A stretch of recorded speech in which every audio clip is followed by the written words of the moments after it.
aku juga selalu sampaikan ke istriku bahwa nggak ada warisan untuk anak-anak. Jadi malam-malam ngeliat langit-langit terus mikir kalau gue mati besok gimana ya gitu. Jadi kalaupun saya udah nggak ada, baca aja buku itu. Jadi warisan lah kasarnya. Membangun surga kecil di tengah kemarahan langit itu sebenarnya poinnya adalah aku dan istri sepakat bahwa apapun yang kita alami hari ini, kesulitan apapun yang kita alami hari ini, kita anggapnya adalah kita lagi dihukum sama langit, dihukum sama Tuhan. Tapi kita tuh tetap harus membangun surganya bagi anak-anak. Anak-anak gak perlu tahu masalah itu untuk saat ini.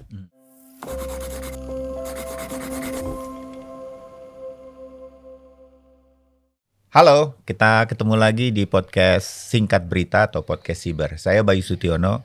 Terima kasih untuk Anda yang sudah like, apalagi yang subscribe. Semoga di bulan Ramadan ini, malah mungkin ini udah Idul Fitri ya. Mohon maaf lahir batin dan saya doakan yang udah subscribe rezekinya terus berlimpah. Insya Allah kita ketemu lagi di Ramadan dan Idul Fitri tahun depan. Yang belum share aja juga udah alhamdulillah saya. Terima kasih ya bantuannya untuk selalu mengikuti setiap episode dari Singkat Berita. Dan kali ini dalam rangka temanya ini akan tayang saat-saat Lebaran begitu.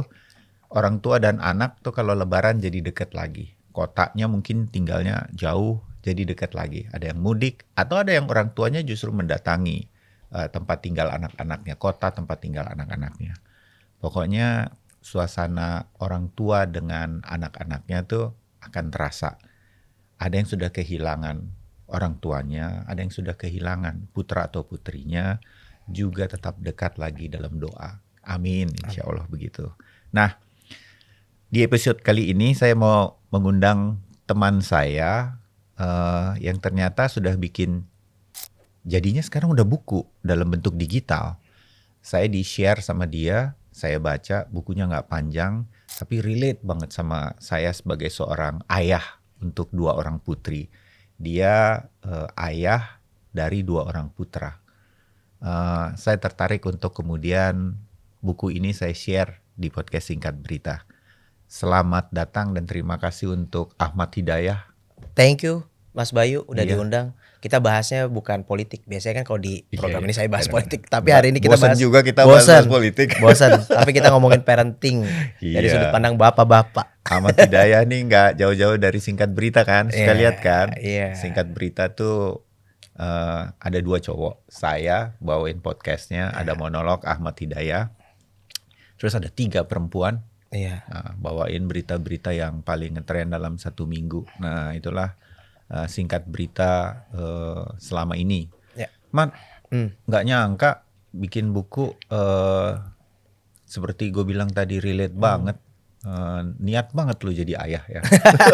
Iya benar. Tapi emang harusnya begitu, jangan sampai lupa. Menurut gue ya, menurut saya tuh orang harus niat juga, nggak hanya sekedar menikahi pacar terakhirnya, ya nggak, pacar terakhir dong yang dinikahi ini. Betul. Tapi juga harus ingat konsekuensinya adalah, gue bisa jadi ayah loh, gitu, bisa punya putra atau putri, dan lo di dalam tulisan lo yang kemudian jadi buku ini dalam banget menurut gue. Ceritain Mat, itu sampai pertanyaan nanti kenapa nggak diterbitin gitu apa segala macam. Awal-awalnya gimana?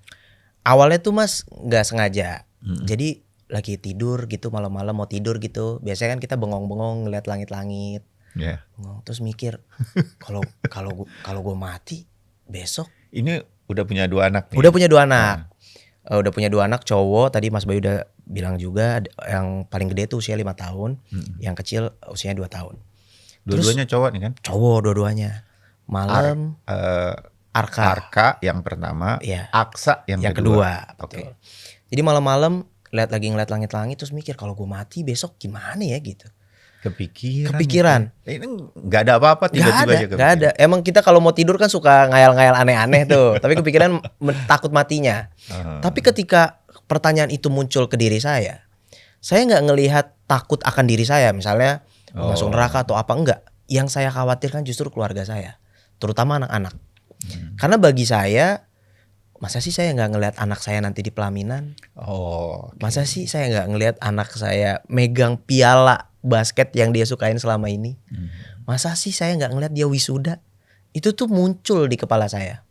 Terus akhirnya kayaknya ada juga deh cerita-cerita dalam kehidupan kita nih Mas, yang kita sebagai orang tua tuh kadang-kadang belum bisa share ke anak-anak karena masih umur 5 tahun, karena masih 2 tahun. Iya.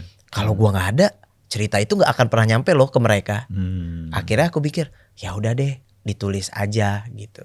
Mulai tuh tulis cerita tentang apa yang terjadi ketika mereka kecil, mungkin mereka sempat merasakan tapi belum ngerti banget tuh. Jadi di tulisan itu ada momen-momen itu. Tapi di sisi lain juga aku pikir gini, balik lagi kalau saya mati, nilai-nilai saya sebagai bapak yang pingin saya tanemin nih, yang poin-poin penting dalam hidup, filsafat hidup yang harus ada di diri dia, nggak nyampe dong. Oh. Gimana dia bisa tumbuh tanpa seorang bapak? Ya udah deh, kita persiapin aja. Namanya umur nggak ada yang tahu kan Mas. Jadi kalaupun saya udah nggak ada, baca aja buku itu. Itu adalah satu part lah dalam buku bahwa Untuk dalam hidup Arka sama Aksa. Aksa nih ya. jadi warisan lah kasarnya. Oh, ngerti. Jadi dia anak-anak manggil lo apa? Papa, Papa. Oh, seperti di buku ya. seperti di buku. Jadi ini kayak kalau suatu waktu nanti ya masih ada lo, ya mohon maaf nih, ataupun lo udah nggak ada, ini mereka bisa baca anytime ya, betul. karena ada nilai-nilai yang sejak awal udah kepikiran sama lo sebagai seorang papa. Ini yang mau diterapkan ke mereka berdua gitu ya. Betul. Oh, Makanya oke. itu namanya adalah buku saku. Judulnya adalah buku saku Arka Aksa. Jadi itu emang dialog aku sama Arka dan Aksa sebenarnya di entah waktunya kapan. Dan kenapa namanya buku saku? Karena kalau buku saku kan kecil tuh Mas, Iya. tipis kecil, selalu dibawa kemana-mana. Pendek-pendek. Pendek-pendek, Iya. bisa dibawa kemana-mana. Aku pingin, walaupun maksudnya tidak secara letter like, tapi artinya nilai-nilai saya itu selalu dikantongin sama dia sampai dia kapanpun. Mungkin mereka mengalami sesuatu, mereka bisa baca lagi. Betul. Kembali mereka ke titik riset untuk Iya. kemudian memulai lagi, semangat lagi. Waduh, bukan main, Mas, dalam tuh. Saya juga nggak pernah kepikiran tuh. Jadi, oh boleh juga ya bikin buku saku sendiri. Buku saku untuk anak-anak gitu. Karena itu kan nilai-nilai yang ada di kepala kita, di hati kita. Bisa jadi mereka nggak ngerti, bisa jadi mereka taunya ditegur, atau kedua orang tuanya, papa sama mamahnya marah, padahal ada nilai di dalam itu. Itu yang nanti mereka akan mengerti gitu ya. Betul. Yang gitu yang kita harapkan. Terus lo ketik-ketik aja segala macam, jadilah beberapa bab itu. Iya. Jadi ditulis aja sih apa yang aku pikirin, apa momen-momen. Tapi emang aku tuh kadang-kadang kalau malam gitu, kalau anak-anak masih bangun atau kita dalam perjalanan pulang suatu malam gitu, sering pertanyaannya muncul gini. Yang biasa saya lakukan dialog ke anak saya yang 5 tahun ya. Apa yang kamu pelajari hari ini? Apa sih yang kita pelajari hari ini? Terus misalnya mamanya gitu bilang, tadi mama gini-gini. Terus papa juga gini. Kamu apa Arka? Arka jawab, aku tadi belajar ini di sekolah, atau aku tadi main sama temenku ini gitu. Jadi kita belajar apa sih yang kita harus hari ini pelajari. Itu dialog yang beberapa kali mungkin sering terjadi di rumah di kita bertiga. Karena yang 2 tahun belum bisa ngomong secara baik ya, masih proses belajar ngomong. Selain itu kita juga ngomongin ini sih, apa hal baik apa yang telah kita lakukan hari ini gitu. Nah jadi emang nilai-nilai itu tuh kayak rutinitas yang sering kita lakukan. Makanya aku tulis bangun aja lah itu di keluarga iya. sejak mereka kecil gitu ya. Kalau sengaja sih enggak, sebenarnya enggak sengaja awalnya, karena kayak ngobrol aja. Kamu belajar apa? Itu kan pertanyaan-pertanyaan yang sebenarnya common. Ya, sering gue mendengar kalau ngobrol sama psikolog untuk anak-anak, ini kan hal-hal yang selalu dibilang jangan nggak negur putra putri kita, mereka pulang sekolah, pulang dari main, pulang dari mana kita tegur. Itu kan biasanya ada di seorang ibu, karena apalagi kalau ibunya nggak bekerja gitu kan, Mat. Iya. Tapi kalau kita nih sebagai ayah yang kerja kantoran, kadang-kadang kita capek tuh. Lo juga gitu kan? Iya. Kita tuh kadang-kadang kemudian lupa untuk ngobrol, nanya mereka gitu. Mungkin mereka jawab apa dan segala macam. Atau biarkan mereka nanya kita. Gitu. Kadang-kadang kan kita, ya jangan-jangan ada yang juga nih yang sama saya. Nanti dulu ya, capek. Besok deh kita ngobrolnya. Dia udah lupa lagi. Jadi kita blok tuh apa yang tadi lo lakukan itu. Padahal itu penting dalam kehidupan mereka. Oh kan? penting banget. Jadi kalau aku sih sebenarnya bohong kalau itu tidak pernah terjadi di diri aku. Ada perasaan kita pulang kita lelah juga. Ada bohong kalau aku bilang. Jadi ada waktunya Ada kita waktunya. begitu juga. Ada waktunya kita sebagai seorang laki-laki, seorang bapak tuh merasakan capek itu, nggak pingin ngobrol, pingin sendiri. Apalagi kita ya, antar malam Liga Champion Aduh, lagi mau tidur dulu. Makanya mau tidur. Tapi satu hal yang paling penting sih menurut aku yang biasa aku lakuin ya Mas.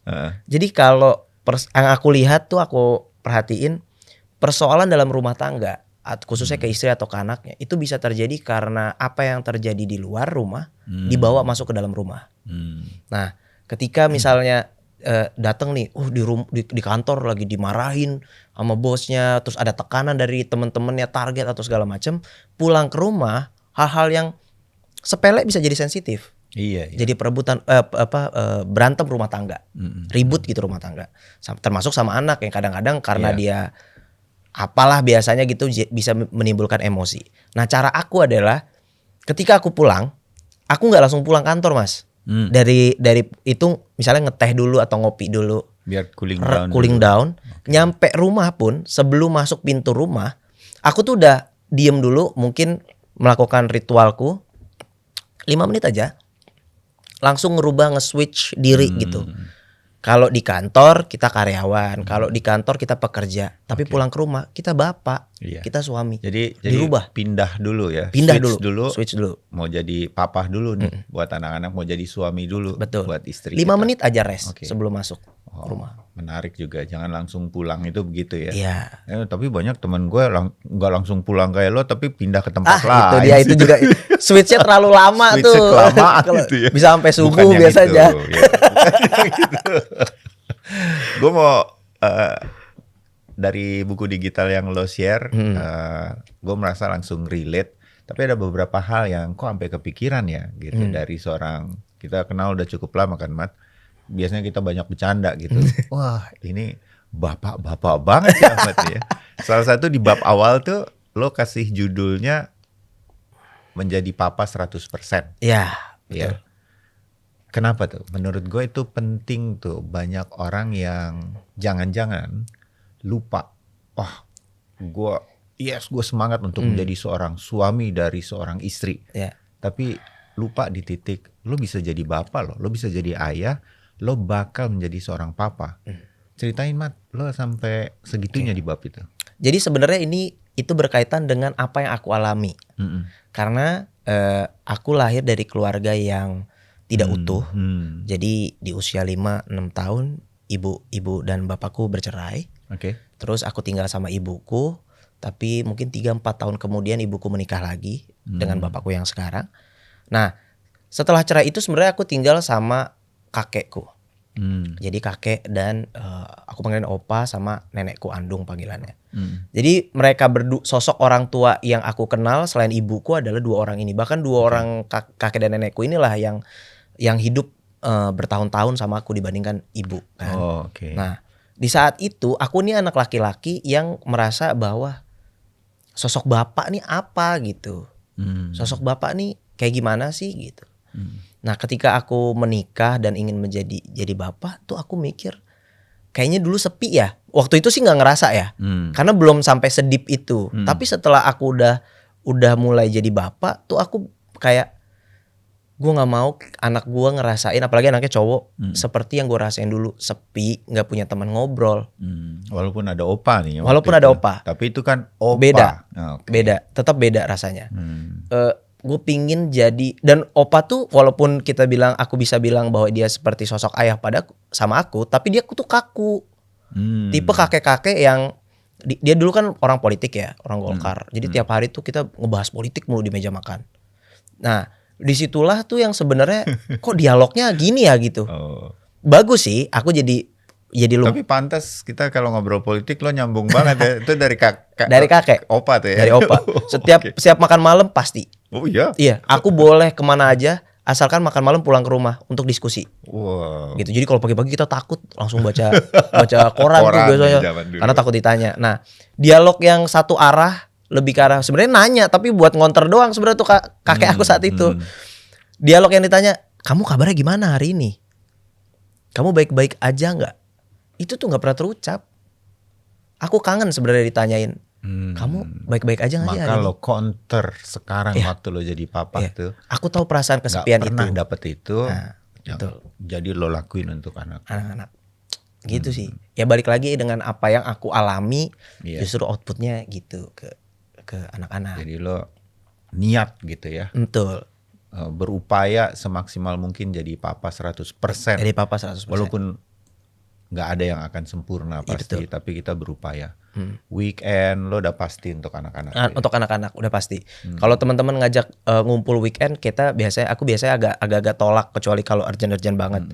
Kalau Senin sampai Jumat mungkin oke deh kita mulai kan penting nongkrong bersosialisasi itu kan penting ya. Tetap penting buat Untuk kita ya ya. pulang kantor, aku lebih arahin pulang kantor aja. Oke, Sabtu Minggu benar-benar Benar, main sama mereka. Main sama anak-anak. Semaksimal yang kita Semaksimal. bisa. Dan Senin sampai Jumat aku selalu nganterin pagi anakku yang cowok TK Yang itu. nomor satu nih karena yang mana Yang Arka. Yang Arka ya. Dari dulu selalu aku yang nganterin pagi sekolah. Oke. Karena disitulah momen dialog aku banyak sebenarnya Mm-mm. di perjalanan menuju sekolah itu. Sama tuh sama gue.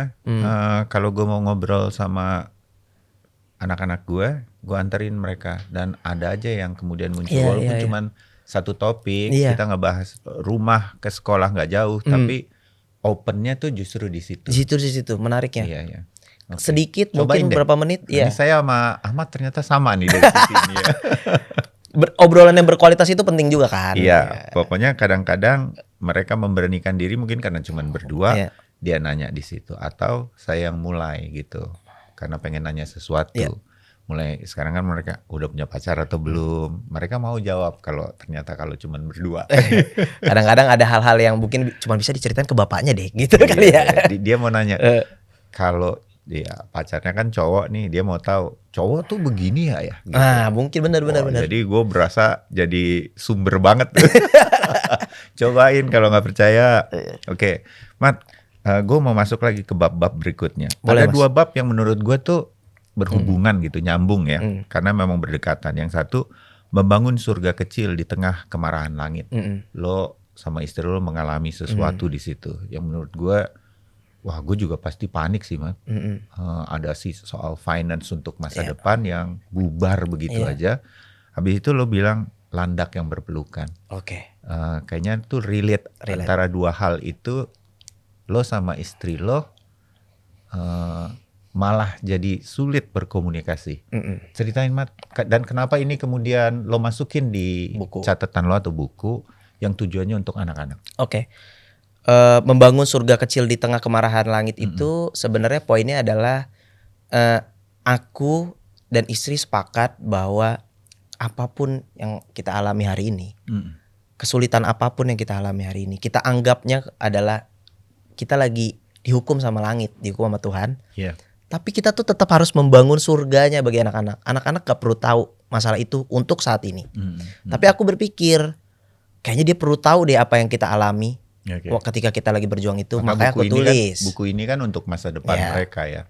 Nah terkait hal itu sebenarnya adalah aku juga pengen cerita di setiap kesulitan yang di membangun surga kecil ya gitu. Di kesulitan yang mama papa alami, kami tuh tetap memberikan semua hal terbaik untuk diri kamu. Iya, semaksimal yang kita bisa. Semaksimal yang kita bisa. Dan satu hal paling penting di bab itu adalah, aku nggak tahu di antara di dua bab itu, kayaknya kan dijelasin bahwa aku mengalami suatu hal finansial yang sangat buruk dari orang lain kan, mengalami musibah itu. Tapi poinnya bukan pada masalah yang kita alami sebenarnya. Poinnya adalah itu berakhir ketika istriku memaafkan orang yang melakukan kejahatan itu pada diri kita. Nah, aku tuh pingin ngasih lihat ke anak-anak sebenarnya di poin itu. Maksudnya adalah mama yang hari-harinya kalian lihat marah-marah mulu nih, ngomel-ngomel mulu. Sebenarnya dia punya rasa maaf yang besar banget loh. Iya ya. Dalam konteks itu. Mungkin anak-anak tuh gak sadar, dilihat marah mulu ya, tiap hari marah, ngelakuin ini salah, itu salah gitu. Nah aku tuh ngerasa bahwa anak-anak tuh perlu paham sebenarnya mama tuh marah baik buat mereka Iya. dan punya rasa maaf yang besar banget. Iya, ada satu titik di mana lo aja sebagai sesama dewasa suaminya eh, belum tentu punya maaf seluas itu. Betul. Istri lo tuh justru Iya, memaafkan. Ya. padahal dia yang kalau kita lihat sering marah-marah tiap hari.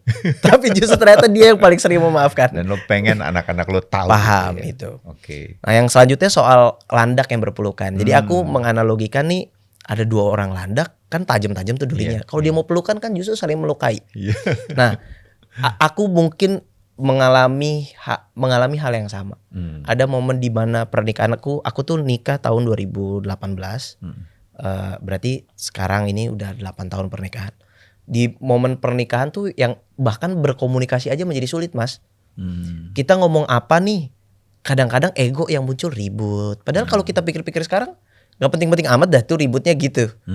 Jadi karena mungkin ada kasus yang tadi soal Jadi finansial.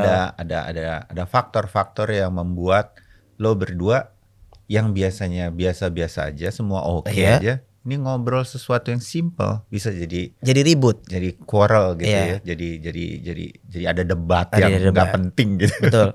Nah itulah yang aku jelasin sebagai landak yang berpelukan. Paling ironi 2 orang yang paling mencintai di dunia ini justru saling gak bisa komunikasi. Justru saling ketika dia berkomunikasi justru saling melukai. Itu kan ironi ya. Tapi seiring berjalannya waktu masalah itu selesai. Yang pingin aku kasih lihat ke anak-anak adalah bagi aku dan istriku cinta di dalam pernikahan itu gak pernah satu warna, Mas. Mungkin kalau pas kita nikah warnanya tuh pink gitu loh, cantik, pink gitu. Tetapi ada momen di mana warna di dalam pernikahan itu tuh bisa jingga, bisa ungu, bisa hitam gitu ya. Iya. Tapi bukan berarti kita harus berhenti ngelukis. Di kurun 8 tahun lo udah ngalamin pink, hitam bahkan hitam. Ya nggak, kalau gue boleh dari soal finance Iya. itu sampai ke warna-warna yang lain, itu maksud lo ya. Maksud. Bahwa ini kan kita mau ngingetin nih ke semua orang yang lagi dapat surga dunia karena lagi pacaran. Iya. Ya nggak, lo nanti menikah lo pikir itu ending, padahal itu Startnya. itu garis start gitu. Betul. Dan lo akan nemuin tuh warna-warna itu. Nggak mungkin nggak, benar nggak Mat? Betul. Iya. Dan kesimpulannya adalah walaupun kita lagi mengalami hitam tadi, kita mengalami jingga, kita tuh nggak bisa untuk berhenti ngelukis. Jangan mudah untuk berhenti ngelukis. Artinya aku sama istriku nggak menyerah untuk ya udah deh kita nggak cocok, kita pisah. Nggak gitu. Tapi sampai ke titik-titik dengan mendekati itu ada tuh? Ada. Oh. Ada sampai pernah ke titik nyaris ke situ, tapi itu tidak pernah terucap sama sekali. Karena apa kita yang, akhirnya apa yang lo lakukan? Kalau sekarang gue ngobrolnya sama lo sih, jadi gue nggak bisa nanya istri lo ya. Iya. Apa yang membuat enggak gitu? Ini menarik. Jadi ada momen tuh emang kayaknya udah pekat banget, penat banget. Jadi waktu pulang malam, sebelumnya tuh habis berantem tuh. Jadi hari itu pekat banget tuh. Jadi pulang malam masuk ke rumah, aku duduk. Terus istriku datang bawa secangkir teh panas. Dia duduk di depan aku. Terus dia bilang gini, tadi aku dimimpiin sama almarhum ibu. Ibunya dia kan udah almarhum. Katanya kalau berantem sama suami kasih aja teh gitu. Terus aku malah bercanda gini, itu mah iklan Sariwangi kayaknya gitu. Tapi dari situ Gue baru akhirnya mau nanya, kalau lo baik kan gue mau nanya nih cerita lo dia baik kan. Tehnya apa tuh? Tapi akhirnya dari situ kita akhirnya bisa dialog. Oh. Emang bener tuh Sariwangi. Akhirnya dari situ kita dialog, Mas. Iya. Dari bercandaan itu loh, nggak nyangka loh bercanda kecil itu. Dan dialog yang lebih dalam. Yang kemudian membuat semua jadi mereda gitu ya. Ego runtuh. Jadi kita melakukan hal itu kalau misalnya lagi berantem, nggak harus selalu teh ya. Kadang kita nanti dulu dia ngobrolnya malam aja, tunggu kita udah pada rest, tenang, anak-anak tidur, aku keluar aja tuh, karena ada mbak di rumah jagain anak-anak. Aku keluar ke rumah, sekedar ke warkop dekat rumah, kita makan Indomie atau kita sekedar ngeteh di situ, makan kopi, minum kopi. Dengan begitu cair. Begitu cair. Kita cuma butuh waktu untuk ketika ada masalah itu datang, ya udah, jangan Karena ketika masalah itu datang kan ego muncul pertama biasanya. Emosi, ego tuh muncul. Jangan didebatin aja dulu. Oke. Ditenangin aja dulu. Mat, landak yang berpelukan bab ini yang lo ceritain barusan nih, kenapa penting anak-anak lo nanti ngebaca bab ini? Nah, itu agar tuh mereka melihat bahwa mama papanya itu pernah dalam keadaan tidak baik-baik saja. Aku tuh nggak mau nutupin, oh mama papa tuh selalu baik, enggak. Oke. Shit happen lah gitu bahasa anak-anak sekarang gitu ya. Nggak masalah, tapi bukan kita harus berarti menyerah dengan keadaan gitu. Oke. Kan aku yakin si anak-anak ini suatu hari juga akan ada di posisiku. Iya. Jadi dia punya guidance kalau dia lagi berantem sama istrinya, dia akan mikir karena dia baca buku itu, nggak apa-apa. Papa mama sampai sekarang masih langgeng aja. Iya. Pernah loh berantem separah ini masih baik-baik aja. Dan dia akan berpikir untuk ya udah sama istrinya apa sih ada solusinya. Iya. Gitu. Oke. Oh itu ya yang lo mau sampein. Biar mereka nanti kalau dengerin podcastnya kan ada terus nih. Ada. Arka sama Aksa makin ngerti gitu ya. Ada Om Bayu yang kemudian juga ikut mendengarkan. Terus masuk ke bab, ini gue paling suka bab ini. Apa? Pemeran utama tidak selalu membawa piala. Iya. Arka main basket. Luar biasa lo ceritain di situ. Gue berdoa dia jadi pemain IBL lah ya. Amin. Bakatnya luar biasa pasti. Gue belum pernah ketemu nih, tapi baca catatan lo ini, mudah-mudahan dia stay di basket dan kita butuh pemain-pemain basket hebat soalnya Indonesia nih ya kan. Amin. Tapi lo nggak apa-apa ternyata dia kalah gitu dan mungkin sering dia kalah setelah buku ini lo tulis segala macam. Ceritain Mat, menurut lo kenapa anak lo terutama harus bisa nerima kekalahan? Sebenarnya kenapa harus bisa? Jadi sekali kalah itu nggak apa-apa untuk tahu rasa sakitnya. Biar dia bisa lebih baik lagi selanjutnya. Daripada nggak pernah kalah ya. Daripada nggak pernah kalah. Jadi kalah tuh jadi pembelajaran aja, it's okay. Yang penting kan proses menuju kesananya gitu ya. 1 kali kalah, kita 10 kali menang selanjutnya kan gitu. Dan ini yang penting kata orang. Beberapa film olahraga tuh gue ngeliatnya. Kalau lo kalah, lo jadi tahu bagaimana bangkit. Ya. Begitu kan? Betul. Nah, soal di part itu adalah pemeran utama tidak selalu bawa piala. Sebenarnya selain ngomongin kalah dan menang adalah aku ngomongin filsafat hidupku sih. Jadi kayak mungkin ada momen-momen di luar sana, mungkin orang-orang di luar sana juga pernah mengalami. Kayaknya bekerjanya udah paling keras deh dalam hidup. Dia kerja di kantor, udah effort banget, kerja yang terbaik. Terus tiba-tiba kalah sama orang yang anaknya bos gitu misalnya. Yang dapat proyeknya anaknya bos, padahal waktu bikin tender udah begadang sampai malam gitu. Banyak hal-hal yang kita udah lakuin nih maksimal kita ngerasanya. Tapi hasilnya kok nggak seperti yang kita harapkan kan. Karena kan kalau orang tuh kan bekerja keras lah karena hasil akan will follow gitu. Ya benar, ada benarnya, tapi bagiku nggak selalu benar. Kadang kita udah bekerja keras kok hasilnya nggak selalu sama. Nah, aku pingin nyampein di situ, nggak masalah. Itu tuh tidak akan meruntuhkan nilai kalian loh. Karena aku bilang lagi di situ, pemeran utama nggak selalu bawa piala. Nggak harus selalu ada kamu terbaik ya gitu, kamu hebat ya, gak butuh pujian. Tapi kalau kamu berbuat baik sama orang, kamu berbuat yang terbaik di kantor, pekerjaan, gak akan meruntuhkan nilai kamu kok. Iya, itu kan relate ke lapangan basket kita balik lagi. Ada MVP, ada, bukan dari tim yang memenangkan pertandingan. Iya, bisa. Nggak selalu. MVP itu adalah pemain yang dari sebuah klub yang memenangkan kejuaraan itu, gitu kira-kira ya. Pemeran utamanya semua orang berharap si A pemain ini bersama klubnya yang sama-sama menerima piala, pemainnya MVP, si klubnya dapat piala kejuaraannya, tapi belum tentu kayak gitu. Nggak selalu cerita itu happy ending lah intinya. Oke. Ini lo ngomong juga ke sesama orang tua yang anaknya main basket ya Mat? Iya. Bener nggak? Iya benar. Anak gue nggak main basket sih, tapi gue sering denger curhatan anak-anak basket. temen-temen gue yang anaknya main basket. nggak dipilih sama pelatih untuk jadi pemain starter dan lain-lain gitu ya. Lo nggak pernah ya protes ke pelatih jadi ya? Oh nggak pernah. Aku sama istriku tuh gini, kita kalau Tapi lo latihan, ngedampingin mereka ya? oh selalu. Jadi kalau mereka tuh kan latihan Sabtu Minggu. Iya. Aku sih yang lebih, misalnya kalau istriku udah istriku istirahat aja di rumah biasanya. Aku yang nganterin karena itu ya, balik lagi kayak aku nganter ke sekolah kan, itu momen dialog gitu. Iya. Jadi setiap perkembangan si Arka main basket itu aku tahu banget karena dia main basket dari usia 2,5 tahun.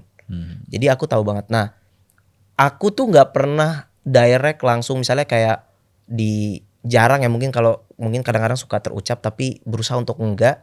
Dia latihan atau tanding itu teriak, ambil bolanya, lari gitu. Ya. Aku jarang banget tuh teriakin. Ya. Karena aku paham dulu kan aku main basket juga. Ya. Itu ranahnya coach. Tapi itu jadi bahanku kalau dipulang nih di mobil. Terus kita ngobrol. Tadi kamu kayak gini. Terus dia cerita, iya pak, tadi itu aku sebenarnya udah mau nge-shoot. Tapi ternyata ada yang jaga di depannya. Akan jadi bahan obrolan. Jadi aku tuh nggak neriakin dia.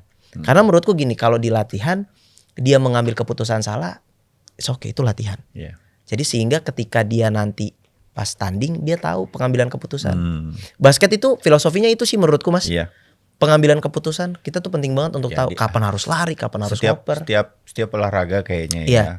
Anak-anak itu kalau dia suka olahraga, hampir pasti dia belajar banyak life skill. Ya kan? Betul. Keahlian untuk hidup. Mereka akan kalah, tahu bagaimana bangkit. Yang penting ya boleh nangis, boleh kesel. Even anak laki kalau dia lagi kalah dia bisa nangis. Tapi dia mesti tahu besok, minggu depan lo udah mesti latihan lagi. Kan gitu kan. Nah, ini juga Mas, aku mau masuk sportivitas dan lain-lain. Betul, aku mau masuk ke yang salah satu bab aku judulnya sepeda biru kecil. Ada. Jadi si Arka itu waktu kecil dia punya balance bike tuh yang gak ada engkolnya tuh sepeda. Iya. Warna biru. Nah, dia tuh kalau main tuh di depan rumah kan sama mbaknya nih yang jaga. Mbaknya tuh worry banget waktu itu. Aduh jangan jatuh gitu. Oke, ngerti gue maksudnya. Nah, saya tuh ngerasa bahwa kenapa emangnya nggak jatuh? Akhirnya karena saya biasanya ngeliatin dari agak jauh di depan rumah, dia kan main geser-geser ke sana sampai ke ujung jalan. Terus aku bilang sama mbaknya, biarin dia jatuh. Dari jatuh dia belajar. Kalau dia nggak pernah ngerasa jatuh, dia nggak akan tahu rasa sakitnya. Biarin, ya udah tuh mbaknya. Tapi mbak jagain jangan sampai masuk selokan, nabrak mobil kan terlalu parah ya. Tapi kalau emang dia jatuh itu biarin. Akhirnya itu dia jalan. Bagian dari belajar supaya kemudian dia tahu dari kesalahan dia sendiri dan kemudian dia mencoba untuk tidak mengulanginya tanpa harus kita ajarin. Betul. Ya kalau mbaknya mungkin karena takut kali ya nanti gajinya dipotong atau apa kali, nggak ngerti saya. Tapi kalau saya sih santai aja mbak, nggak apa-apa. Justru jatuh adalah cara dia belajar. Karena nih, Mat, filosofi seperti ini dari anaknya. Belajar naik sepeda, pakai sepeda balancing itu, atau pindah lagi, anak mulai merayap nih, dipegangin gitu. Padahal jatuh dari merayap mau berdiri itu bagian dari dia belajar. Yang kita harus jagain aja situasinya. Nah pemahaman ini kita sering dengar dari buku psikologi, baca di buku psikologi dari psikiater atau psikolog. Tapi meraktekinnya belum tentu bisa seperti lo katakan ya. Benar kan? Jadi mudah-mudahan nih dari obrolan saya sama Ahmad dan dari catatan-catatan di bukunya Ahmad, orang tua lebih berani melepas anaknya. Karena anyway anak itu gak akan sama kita terus ya kan? Betul. Dan mereka harus belajar dari lingkungannya apa segala macam. Kita cuma mengawasi gitu kan. Itu juga yang saya bilang sama istri saya walaupun ini jadi perdebatan. Saya bilang gini. Pasti itu ya kan sama istri kita. Pasti perdebatan tapi bukan yang kita nggak sepakat ya, ini masih kita pertimbangkan. Tapi aku hampir pasti bahwa hari pertama anak-anak itu punya kerja, dia lulus kuliah kan dapat kerja. Gaji pertamanya dia harus keluar dari rumah. Itu aku udah state. Jadi karena tanggung jawab kita adalah kita tuh nggak perlu ngasih semua hal ke mereka, karena yang perlu kita kasih adalah nilai-nilai tadi, cara dia untuk hidup. Ketika dia udah bisa menghasilkan uang sendiri, artinya dia sudah bisa untuk hidup. Tapi untuk menuju ke sana kan kita kasih bekal-bekal nih. Nah, aku juga selalu sampaikan ke istriku bahwa nggak ada warisan untuk anak-anak. Nah, ini sekalian nih, saya mau memang ini yang saya mau tanya sebagai bagian akhir. Lo tutup dengan bab tidak ada warisan untuk kalian. Ini maksudnya ya. Iya. Karena semua warisan dalam tanda petik udah lo kasih semua. Iya. Lo ajarin bagaimana menghadapi hidup, kita mengajarkan mereka bagaimana survive, Iya. life skill semampu kita, suami dan istri, papa dan mama sebagai orang tua pasti udah ngasih semuanya. Habis itu silahkan jalan sendiri. Silakan jalan sendiri. Kalau soal warisan pertama mungkin aku akan bilang Ini lo sama istri lo nih? Sama. Nggak berdebat nih mengenai berdebat. nggak ada warisan ya buat mereka? Oh, dia nego. Kalau istri nego kayak rumah lah, kasihlah rumah. Enggak. Dia harus berjuang dengan cara dia sendiri. Kayak misalnya tadi balik ke yang tadi soal kerja.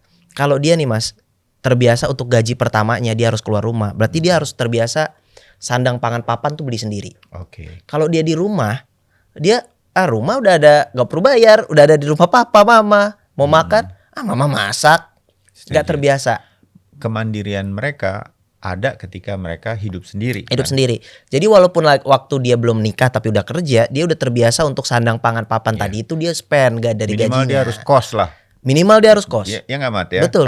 Kalau gue nanti nerapin juga hal yang kalau anak-anak kita bisa jadi mereka udah mulai dari awal ketika mereka kuliah nih, walaupun masih kita yang bayarin, tapi mereka kan udah hidup mandiri tuh. Iya, itu belajar banget baju tuh. sendiri, Itu. nyusun uang, mengatur uang Mengatur untuk kemudian uang. makan ini apa segala macam. Apalagi kalau dia udah sendiri, menerima gaji sendiri, kita encourage mereka, dorong supaya mereka ngekos atau pelan-pelan punya tempat tinggal sendiri. Maksud lo itu kan? Itu. Jadi mereka udah terbiasa untuk gak kaget. Takutnya nanti begitu mereka nikah terus mereka harus beli rumah, baik itu KPR atau mereka ngontrak, kaget. Karena gak terbiasa untuk spend uang untuk biaya hidup. Iya. Gitu. Ini walaupun lo kaya raya Mat, lo bisa beliin mereka rumah apa segala macam, lo juga akan menerapkan ini. Sama, nggak akan warisan itu nggak akan pernah ada. Tapi di balik itu semua, aku juga banyak ngelihat di dalam hidupku Mas, entah Mas Bayu mengalami atau enggak atau pernah melihat juga, warisan tuh seringkali membuat orang justru keluarga berantakan Mas. Oh banyak yang berantem sih. Banyak berantem gara-gara warisan. Padahal aku bingung, kenapa? Padahal warisan dari itu warisan yang banyak sampai yang warisan yang sedikit simple, aja diperebutin. sederhana aja jadi berebut. Iya. Yang tadinya bersaudara kandung bisa jadi ribut. Bisa ribut. Padahal tuh aku selalu bilang gini, kalau lagi ngobrol yang ngeliatin sesuatu hal tentang warisan gitu sama istriku. Padahal tidak satu tetes keringat pun dari orang itu yang mereka kerja dapetin itu kan uang langit aja turun. Iya. Warisan yang kita upayakan atau lo upayakan adalah warisan dalam tanda petik yang terbaik supaya mereka bisa menghadapi setiap situasi ini dengan baik-baik, termasuk kalau kita udah nggak ada nanti, mereka bisa tetap bergandengan tangan lah sebagai saudara ya. Sama saudara gitu, saling bantu lah. Ya, Mat, kan banyak relate-nya. Gue juga banyak diingatkan sama catatan yang udah jadi buku dari lo untuk Arka sama Aska ini ya. Kalau yang denger mau baca juga kemana? Ke IG lo aja. Lo nggak mau bikin jadi buku nih kan soalnya? Iya buku digital aja sih sebenarnya. Karena itu ini personal gitu. Personal. Awalnya tuh kayak takut apa orang nggak mau dengerin kehidupan kita ini gitu ya. Tapi aku kan mau tulis aja gitu. Jadi kalau mau baca atau ngerasa bahwa ada nilai-nilai yang bisa diambil, yang positif-positifnya boleh ke IG aja, nanti ditaruh di bawah sini kali ya. Oke, bisa IG-nya Ahmad Hidayah ya. Tapi orang boleh baca. Kalau relate silahkan ditekuni dan mudah-mudahan bisa diterapkan sedikit demi sedikit. Secara pribadi, kenapa kemudian gue juga Ahmad nih ajak ngobrol deh. Toh sesama singkat berita juga. Tapi banyak hal yang menurut gue filosofi bagus sebagai seorang ayah. Kadang-kadang ayah tuh cuma mikir, kan uangnya udah gue kasih ke istri gue, ke mama apa segala macam, udah beres. Enggak. Gue setuju sama lo. Peran kita sebagai ayah berbeda dengan menjadi suami. Lepas dari segala pengalaman lo dulu ditinggal di usia orang tua mengalami perceraian ketika lo masih kecil. Ini sekarang lo terapkan supaya nggak terjadi sama anak-anak. Tapi nggak mengalami itu pun, ayah tuh sebegitunya pasti akan penting lah buat anak-anak kita ngobrol sama ayahnya. Ya. Jadi itu juga jadi patokan aku, Mas. Iya. Aku dikatakan orang tua yang sukses Mm. jika suatu hari nanti aku udah tua, anak-anak aku udah berkeluarga, udah dewasa, terus dia datang ke rumah, kita duduk di teras, aku membayangkan ya, kita duduk di ini teras. lebaran nih, Lebaran lebaran dateng, duduk di teras terus ngomong gini, aku kemarin ada masalah Pak gitu. Dia di usia dia yang udah berkeluarga, dia masih mau nanya ke kita masalahnya. Oke. Itu keberhasilanku sih menurutku sebagai bapak, karena berarti aku tetap jadi tempat mereka kembali. Karena sering banget aku lihat justru ketika beberapa temanku udah berkeluarga, mereka nggak mau lagi ngobrol sama bapaknya. Iya. Karena dulu yang memori yang dia inget, bapaknya tuh cuman bisa bentak, marah, cuman yang tadi ngasih duit doang, nggak ada dialog dua arah. Tapi aku ingin menerapkan dialog dua arah, sekaligus bapak adalah tempat untuk memberikan solusi jika kamu merasa kesulitan. Jadi ini buat teman-teman yang bentar lagi atau sekarang sedang mudik, kalau ketemu sama orang tua, diajak ngobrol orang tuanya, lupakan masa lalu. Tapi kalau yang dari masa kecilnya udah bisa ditanamkan hal-hal untuk ngobrol, berdiskusi, saling bersilaturahminya tuh banyak ngobrol. Itulah yang sebenarnya diharapkan orang tua kok. Gitu kan, Mat? Kita kan nanti kalau udah anak-anak kita udah punya keluarga, kita udah punya cucu, ngobrol seperti itu yang kita harapkan ya. Ya mungkin semua niat orang tua, bapak khususnya itu baik ya, pingin hal yang baik. Cuman kan jadi apapun orang tua caranya ya, apapun mereka. yang caranya. Cuman balik lagi, menjadi orang tua itu nggak ada sekolahnya. Kita juga nggak ngerti. Aku waktu pertama kali, sedikit lagi Mas Bay, sorry. Waktu pas pertama kali aku nikah tuh kan belum langsung dapat anak Mas Bay. Terus istri tuh nanya, kamu gak pingin punya anak ya gitu. Aku jawab, bukan gak pingin, takut. Karena aku gak tahu cara jadi bapak. Begitu si Arka pertama kali keluar tuh dari ini ngelihat mau azanin, itu getar sebadan-badan. Langsung, bisa gak saya jadi bapak ya gitu. Takut Mas. Jadi bapak itu takut. Karena gak ada sekolahnya Mas. Iya. Gitu. Ngerti. Dan faktor-faktor apa yang lo alami di dalam kehidupan itu muncul semua dan kemudian menjadi itu. Tapi lo jalanin aja ya. Jalanin. Nah ini perlu penting untuk dikasih lihat ke teman-teman kalau yang hari ini hubungannya tidak baik-baik aja ke bapaknya. Coba pahami bahwa jadi bapak itu juga tidak gampang. Jadi bapak juga nggak ada sekolahnya. Mungkin di momen Lebaran inilah saatnya kembali untuk ngobrol bareng. Ya mudah-mudahan silaturahminya jadi lebih berarti tahun ini. Apalagi setelah dengerin obrolan saya sama Ahmad nih di podcast Singkat Berita. Jadi ada dampak lah ya. Amin, mudah-mudahan. Jadi dampak catatan-catatannya Ahmad. Ahmad, makasih ya. Thank you juga Mas Bayu. Mudah-mudahan banyak yang mampir ngelihat catatannya Ahmad. Amin. Bukunya simple. Saya ngelihatnya tuh kayak Ahmad lagi nulis surat buat Arka anak-anak sama Aska ya. Jadi saya ngebayangin Arka sama Aska pasti happy banget nanti punya buku saku ini. Dan silakan ditiru sama ayah atau mamah yang lain juga boleh bikin. Karena menurut saya ini ide yang menarik untuk menceritakan hal-hal yang sangat pribadi ini agar anak-anak nanti bisa ngebaca dan mengerti. Oh, kenapa begitu? Gitu. Amin. Semoga tujuan baiknya nyampe ya. Oke, Mat, kita ketemu lagi di kesempatan yang lain. Siapa tahu lo bikin buku yang lain nanti kan? Saya seiring berjalannya waktu mungkin ada pemikiran-pemikiran tambahan jilid 2 bisa jadi. Atau buku politik. bisa jadi. Oke, kita ketemu lagi. Terima kasih udah mampir di podcast Singkat Berita. Terima kasih teman-teman. Ya, sampai jumpa ya di kesempatan yang lain. Kita akan bertemu lagi dengan episode yang lain di Singkat Berita. Sampai jumpa. Bye-bye. Thank you.